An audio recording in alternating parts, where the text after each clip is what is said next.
पद है बदलता रहता है।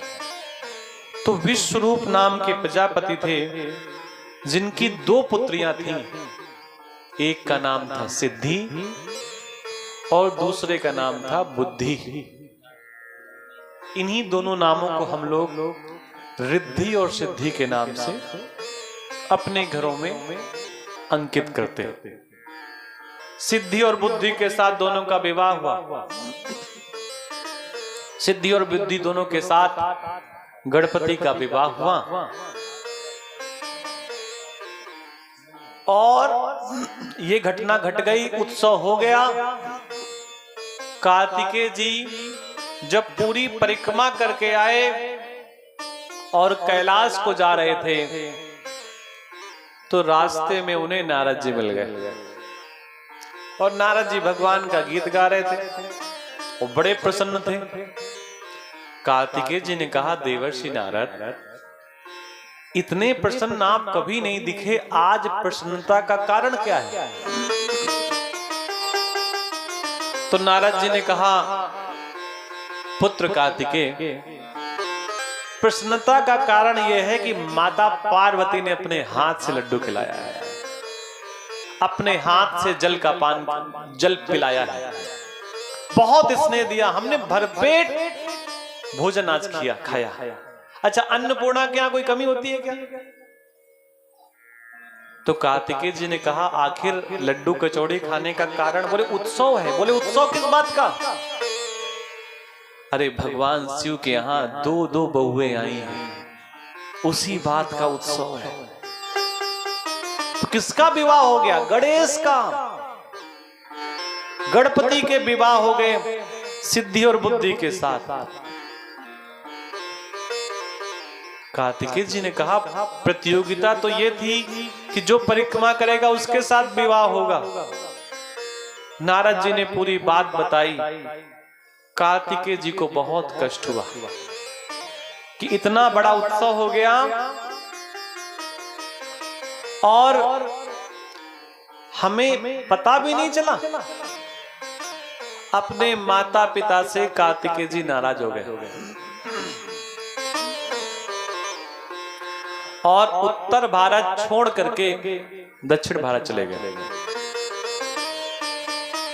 भगवान शंकर को जब मालूम पड़ा कि मेरा पुत्र कार्तिकेय मुझसे नाराज है, तो अपने पुत्र को मनाने के लिए भगवान शंकर पीछे पीछे दौड़ करके गए। लेकिन कार्तिकेय जी भगवान शिव से मिलना भी पसंद नहीं कर रहे। जितना कार्तिकेय जी आगे बढ़ते, भगवान शिव पीछे जाते, उतना ही कार्तिकेय जी और आगे बढ़ जाते। और फिर पहुंचते पहुंचते कार्तिकेय जी श्रीशैल में पहुंच गए। जैसे अपना विंध्याचल है, ऐसे ही दक्षिण भारत में एक पर्वत है श्रीशैल। भगवान शिव को लगा कि अगर हम और आगे गए तो कार्तिकेय जी रूठ करके और आगे चले जाएंगे। तो वहीं भगवान शंकर श्रीशैल पर्वत में, जहां पर कार्तिकेय जी थोड़ा सा आगे हैं, उन्हीं से थोड़ा पहले मल्लिकार्जुन के नाम से वहां पर स्थापित हैं, बैठे हैं और कार्तिकेय जी का इंतजार करते रहते हैं कि कब मेरा पुत्र मेरे पास आए। और जो मल्लिकार्जुन भगवान हैं, ये भगवान के 12 ज्योतिर्लिंग में दूसरे नंबर के ज्योतिर्लिंग हैं, जो श्रीशैल में उपस्थित है। और वो साक्षात सभी को सभी प्रकार का सुख प्रदान करने वाले हैं। विंध्य पर्वत में, जो विंध्य पर्वत का शिखर है, नर्मदा तटी के किनारे, वहां पर भक्तों को प्रसन्न करने के लिए महादेव ओमकारेश्वर के नाम से स्थापित हैं, जो भगवान का चतुर्थ अवतार कह सकते हैं, या जो ज्योतिर्लिंग है उसके क्रम में चौथा ज्योतिर्लिंग है। एक दूषण नाम का राक्षस था जो ब्राह्मणों का बहुत विरोधी था, बहुत विरोधी था। भगवान शिव ने उस दूषण नाम के राक्षस का उद्धार किया और रत्नमाला नामक स्थान पर उज्जैन में महाकालेश्वर के नाम से सभी भक्तों को दर्शन देते हैं। ये भगवान का तीसरा अवतार है। भीम नामक एक असुर का वध करके भगवान भीम शंकर के नाम से डाकिनी नामक स्थान पर स्थापित हैं, जो भगवान का छठवां अवतार है। अगर आपने काशी विश्वनाथ का दर्शन कर लिया तो आप ऐसा मान करके चलिए आपने ब्रह्मांड के पूरे देवी देवताओं का दर्शन एक साथ कर लिया।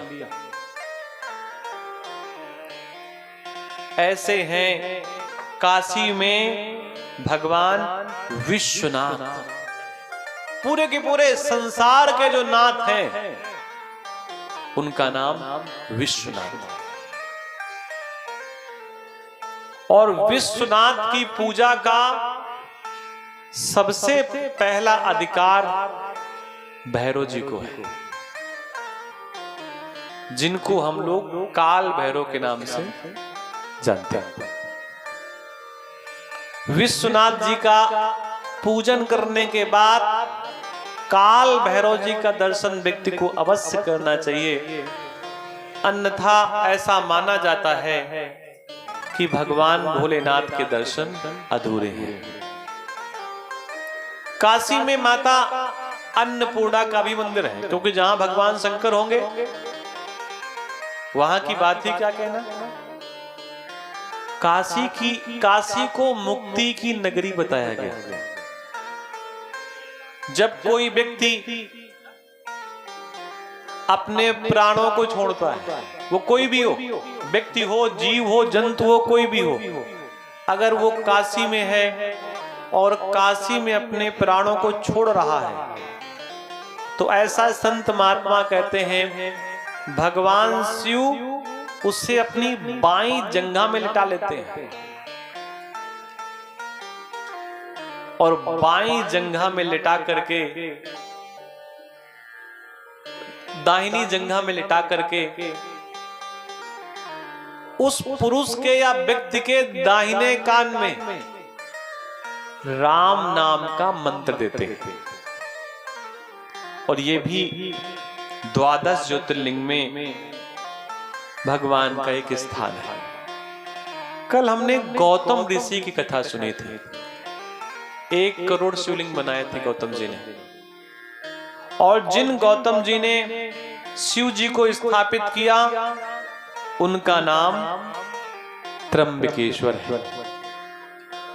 आज हमने रावण और भगवान शिव के मध्य की कथा सुनी, जिनका नाम, जब शिव जी रावण के साथ चलने लगे, रास्ते में रुक गए, तो उनका नाम वैद्यनाथ है।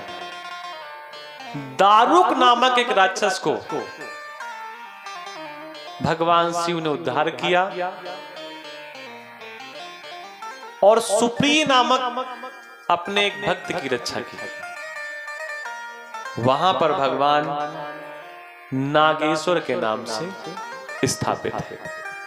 एक शिवलिंग बचा है जिसका नाम आप लोग जानते हैं, उसकी कथा कल श्रवण करेंगे थोड़े से विस्तार में।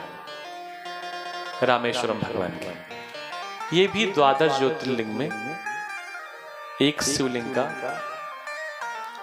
स्वरूप माना जाता है। और रामेश्वरम की अगर महिमा की बात कही जाए, देखिए प्रत्येक शिवलिंग के अपनी एक महिमा होती है, और अगर रामेश्वरम की महिमा की बात की जाए तो आप ये मानिए कि रामेश्वरम की महिमा को कहने वाला कोई व्यक्ति इस संसार में अभी तक उत्पन्न नहीं हुआ कि रामेश्वरम भगवान की वो किसी प्रकार से बात कह सके।